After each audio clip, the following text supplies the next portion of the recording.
Welcome to the Niagara Sports Hub, where we'll spend 15 minutes talking NFL football and other topical sports with Mike Fisher of Sports Illustrated and Cowboy Nation.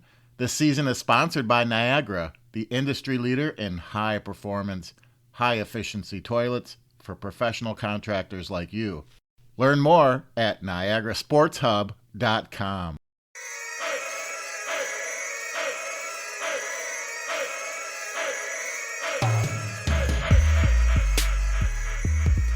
Welcome back to the Niagara Sports Hub. I'm here with my good buddy Tim and Mike Fisher. How you guys doing this morning? Outstanding, thank you. It's an outstanding Friday morning in Central Illinois. How about you, JP? Good. Hey guys, I have a question for you. If I name the name Hunk Anderson, do you know what relevance or... His parents were bad at naming their children? No, he was, in 1933, he was the last Notre Dame coach to leave voluntarily. I heard this on the radio yesterday. I have to give them credit, wow. But, no other coach has left that program voluntarily since Brian Kelly just last week. That it's not exactly my bailiwick, college football, but I don't understand. I don't either. This program is better than that program. That program is better than this program. Do you not get the opportunity to go to your present employer and go, hey, listen, I got an offer down there for $100 million. You want to do anything about it? But is LSU a better job than Notre Dame? I don't know. I was listening to Sports Talk Radio yesterday, and they were talking maybe the shine is, the luster's come off Notre Dame a little bit. I just don't think so. I mean, they still have that NBC contract. It's like their own brand. I mean, it's a huge thing. It is. They're basically assured 9 to 10 wins a year based on who they play, not in a conference. They write their own ticket. It was a move that caught, I think, most people off guard. I didn't expect it, much like the Lincoln Kelly to USC. But at the end of the day, it's all about money. Is USC a better job than Oklahoma? Yeah, right. Exactly. Yeah. I mean, Oklahoma is really good every year. To me, it's interesting. On the one hand, I don't really want to go to the SEC. LSU, there's 9 LSUs or better in the SEC. Mm-hmm. Yeah. So you have a 1 in 9 chance of winning that conference. There's a chance every weekend you're going to get your ass whipped by another team. Yeah. Notre Dame does not have that issue. Neither does Oklahoma. So now Oklahoma, of course, Oklahoma's moving will to the as they're moving. Yeah. Maybe it's something to do with being on the West Coast. You're in LA. Look, I get it. It's sunny in LA. I get it too. I get it that by the time they're giving you houses and buying your old houses at twice the real value. Here's a jet. Fly wherever you want, whenever you want. Here's the jet. And if they're going to give you a jet, they probably also give you a helicopter. Of course, they don't have to give you one. You can just buy one. And you can, there's guys, movie stars, whatever, that live in Malibu that take a helicopter to work every day. Will Ferrell will become his best friend since he's in there. You go. So I get it too. I certainly get it in pro sports. I get it with the Lakers and all the rest. So maybe some of the same thing applies there. Brett Bielema did this to the Badgers, my beloved Badgers, my Wisconsin Badgers. Left right before a bowl game, went down to Arkansas, like we were just talking about, going to a conference where he's just going to get his ass handed to him, and he did. He was there, 3-4 years, and then he's now back at the University of Illinois, Tim. Good luck. Yeah, if they had just won one more game, they'd be in a bowl. I actually thought it was a good hire here at the University of Illinois. It was probably the best they were going to get. He's a Big Ten guy, played at Iowa, coached at Wisconsin, actually coached at my alma mater, K-State, for a year or two. So college coaches are going to do what college coaches do. What I'm more interested in is, Mike, Dallas did not have a good November. The Cowboys did not have a good November. Yeah. They bounced back last night, but man, it was not pretty. And after last week's, whatever that was on Thanksgiving Day, that game, it was rancid. That was rancid turkey right there. But they bounced back last night, even though they did Zeke. I'm not sure what's 3 or 4 in November. Yeah. They didn't play. I mean, there wasn't anything about them that was right. It's not like, well, boy, we were really good in this area, and then the ball bounced wrong for us. That just really wasn't the case during that entire month. in the New Orleans game, like Dak said after Dak Prescott, a win is a win. He said, but they recognize, especially on offense, Oof. right now they can't run the football. Ezekiel Elliott's knee's not right, and the offensive line isn't playing well. But you can't argue now that, okay, well, nothing went right. They got lucky, because the defense was superb, especially in the area that we've talked about here before, where do they have a collection of great defensive – do they have a great defense? No. Do they have a collection of great playmakers on their defense? That they do, and now Tank Lawrence was back. His first game back since week 2 after a foot surgery. Had 6 pressures last night. Micah Parsons, I think the world is getting to see.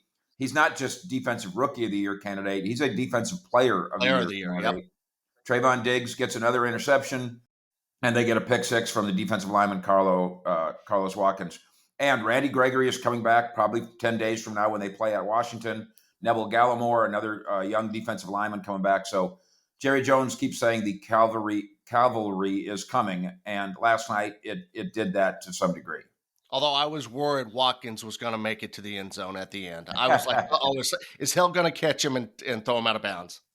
Yeah, he said that kind of play is every fat guy's dream. But you're right. The nightmare is when it somehow goes wrong. So keep Mike McCarthy on the COVID list one more week then?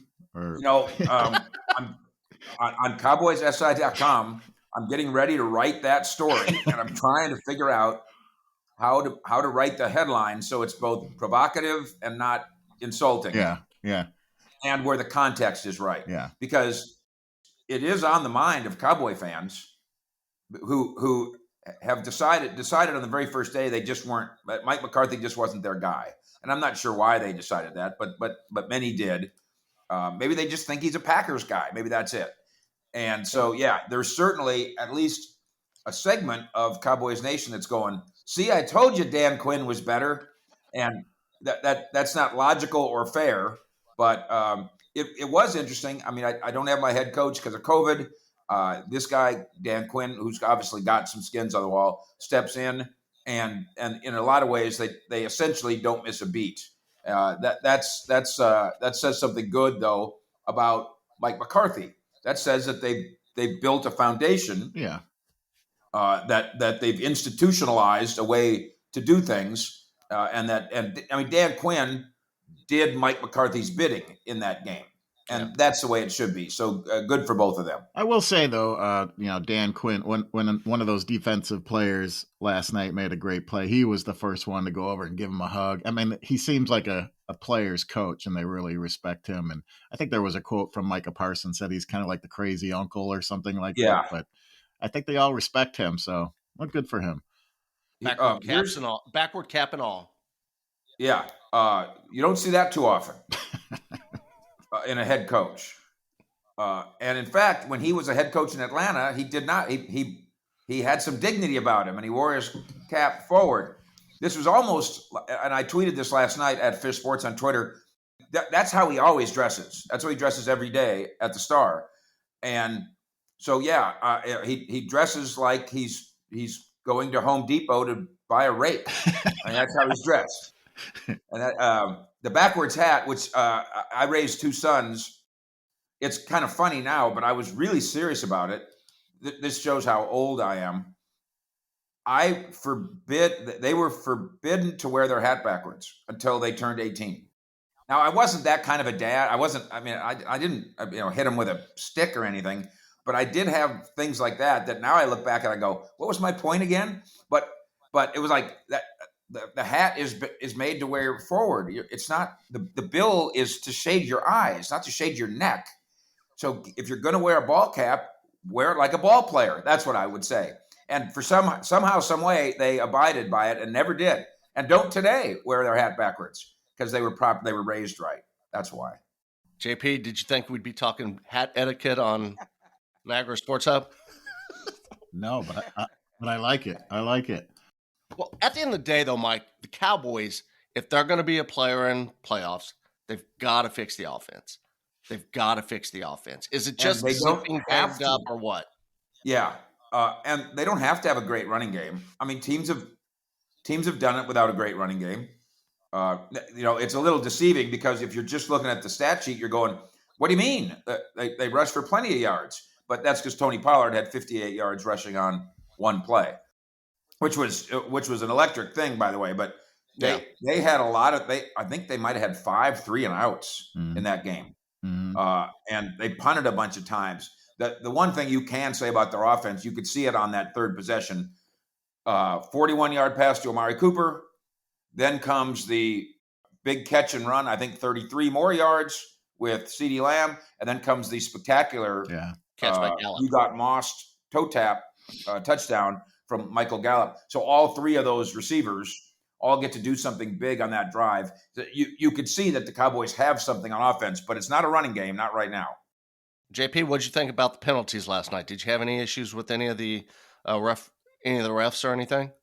No, not as bad as that Thanksgiving game. I don't even know who the head ref was, but every time he threw a flag and did a motion, it was like a Swan Lake recital. He was perfect form and flowing, and when he said first down, it was perfect form, I have to say. But they threw like 35 penalties in that game. It just disrupted the flow of the game, which was hard to watch. But yeah, there's 28 penalties in the Thanksgiving game. So the fact that last night there weren't 28 penalties means we're making a great deal of progress in the zebra room. That's right. Would you say in the past, Mike, they should never be seen or heard? That's how I view them. I view them like they're a stop and go light. They're just there to say yes or no. That's all. You don't put up a stop sign and have it be for show. You put up a stop sign so people stop and then they go. That's it.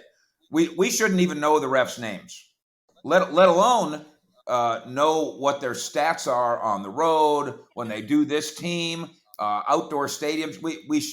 Obviously we live in an information age, but I wish that we didn't know all that stuff because I wish it didn't matter, but it does because of the inefficient, to be kind, way that they often do their jobs. Yeah, I wanted to switch gears a little bit and talk about Major League Baseball. They had the lockout a couple nights ago, and I didn't even know about it until about 10 o'clock at night that night. But is it just all about money? To some degree, they kind of can't get out of their way. The Texas Rangers just signed they did the big A-Rod deal years ago, but otherwise the Texas Rangers have never been, quote, spenders. They used to pretend they're a small market team.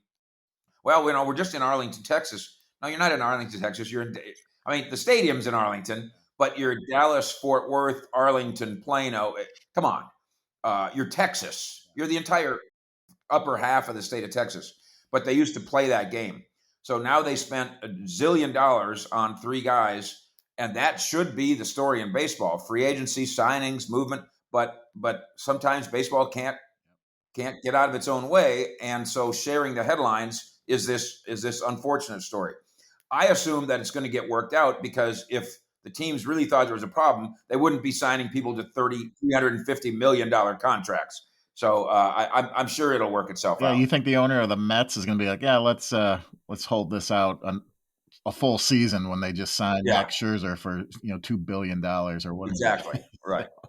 But it got me thinking about football and the players' strike. What was it, 1987? Do you recall that? And who was your favorite scrub player? Yeah, and they called him Scabs. Remember that? That's right, Scabs. But I wasn't very familiar with the way unions work and all the rest. And while I certainly have respect for the way they work now, I remember guys, veterans deciding to eventually cross the picket line and getting in trouble for it with their colleagues. And I just, as an outside observer, did kind of think, I don't know, man. I mean, I gotta pay my bills. I gotta pay the rent. I got the kids got to eat. So that's what I remember about it. The conflict within the body of players over what we should do. And of course, it's never been a strong union anyway, because it's not a good union. It's not even really a union. But I hope we never go there again. Not only because it robbed us of football, and I don't know how we possibly could stand that, I do think that is a brotherhood and a fraternity, and it's good that it is. It saddened me to see guys have to be at each other's throats in that way. Yeah. Eric Kramer, that's who came out of that, Tim. Remember him? Minnesota Vikings. Well, Bears too. He held Bears records until Jay Cutler came along, and this is what's so sad about the Bears. I thought Sid Luckman held all the records in the Bears. Well, speaking of the union, just help me with my ignorance on this. I read that Antonio Brown was suspended 3 games for not following COVID protocols and possibly like forging a document or something like that. And I'm just trying to wonder. Aaron Rodgers gets 1 game suspension.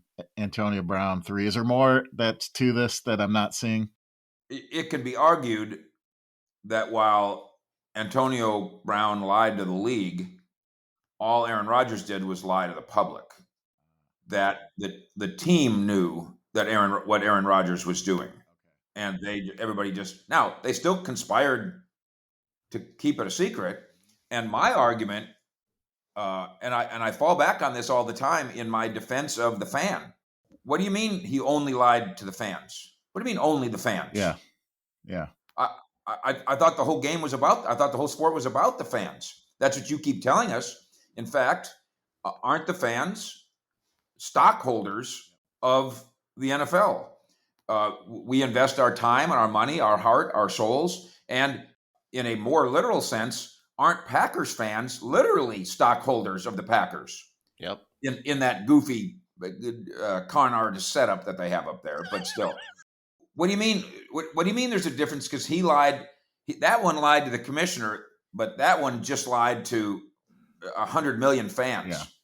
100 million fans is kind of important, I thought, NFL. So I'm very disappointed in their decision there, in large part, of course, because I have such distaste for Aaron Rodgers because I grew up in Minnesota. Yeah.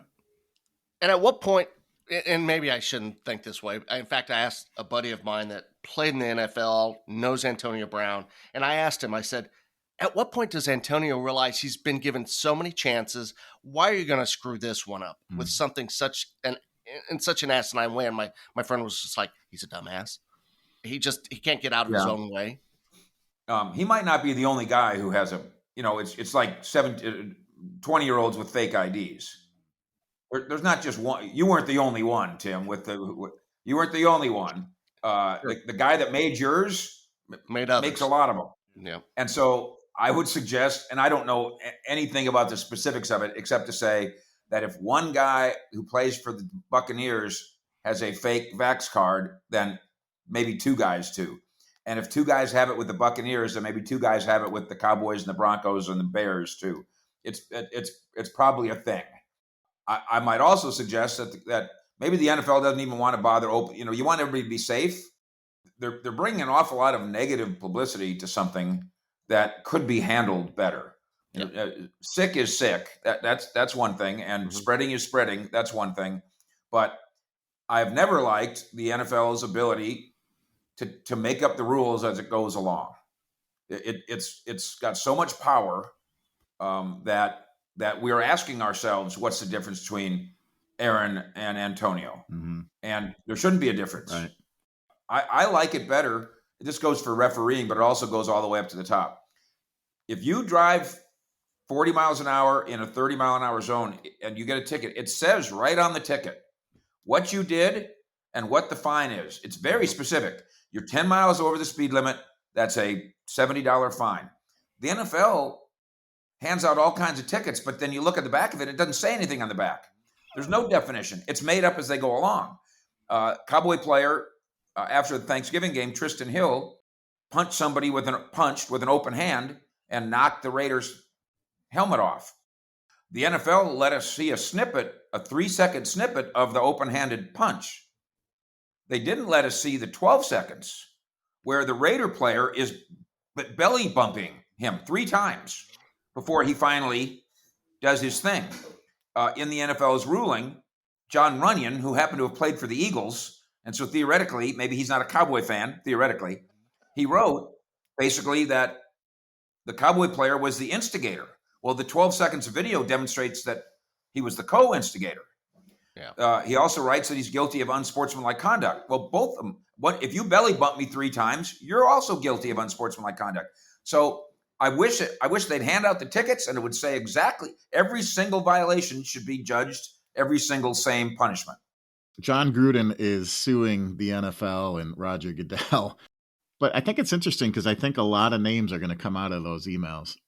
There's 650,000 emails. Mm-hmm.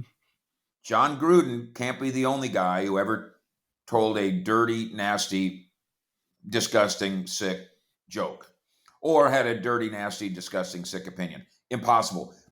The NFL, sure, again, this is another one that they would be wise to find a way to quash, because just on the surface of it, all the people that John Gruden sent those emails to, anybody that didn't respond by saying, John, take me off your list. What is this disgusting?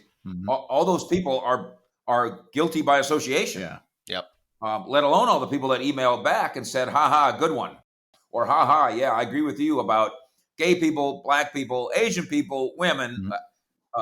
Yes, a lot of people are going to be dragged down by this.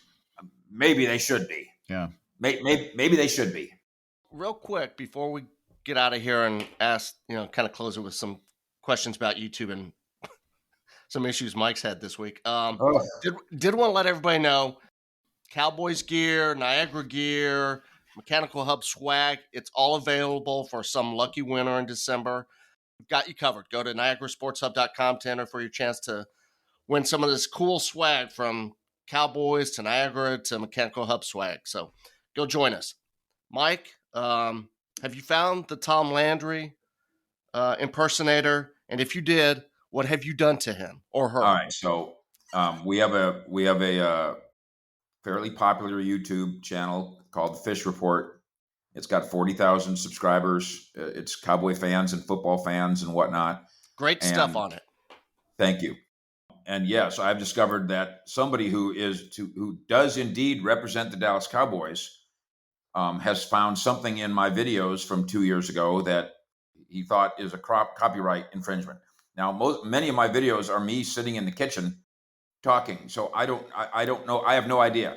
So yeah, it's the person's actually real, and the person's email is a tribute to Tom Landry. And so I've been trying to contact YouTube and try to explain them, Tom Landry's dead. And the Tom Landry that I knew, and I did know him, would not disapprove of me sitting in the kitchen with my wife talking about football. And so we're trying to get to the bottom of it. But yeah, the part that's not funny is, so they've put me in, I'm in jail. Doghouse. The only way to get out of jail is if Tom Landry does not respond to me in 14 days, then they let me out of jail. If he does respond to me, it'll be in the form of a lawsuit. And what I've tried to explain to some Cowboy people that could hopefully fix this is, the guy that's in charge of doing this, I assume, is maybe he's headquartered at Star. I'm in the next cubicle over. Couldn't you just lean back and say, "Hey, Fisher, you put up a video I don't like." Instead, because that YouTube is, as you guys know, that's in part a way to not only spread the word of what we do, but also to make a living. So yeah, it's a substantial kick to the crotch. I think it's weird that the guy calls himself Tom Landry, but I'm not going to say that anymore, because now I need him to forgive me. So bless you, Tom Landry, fake. I love you. Could it be the guy walking around wearing a fedora? When I get back to Star, if I see a handsome older gentleman in a fedora, I'll know who my accuser is. Yes, sir. Well, thanks again, Mike. And just for everybody listening to us today and over the next week, is we've got one more of these shows this year coming up on the 18th, December 18th. And we're hoping to have a cool guest that Mike's going to bring on. So we've got a couple weeks to work on that, but we're hoping to have a cool guest to come on and share 10 or 15 minutes with us and tell some stories. We will we'll get to work on protecting the star. That's your clue. All right. Well, thanks, guys, for jumping on. Always boys. An insightful conversation every Friday. We try to do this. So thanks again, Mike. Appreciate it.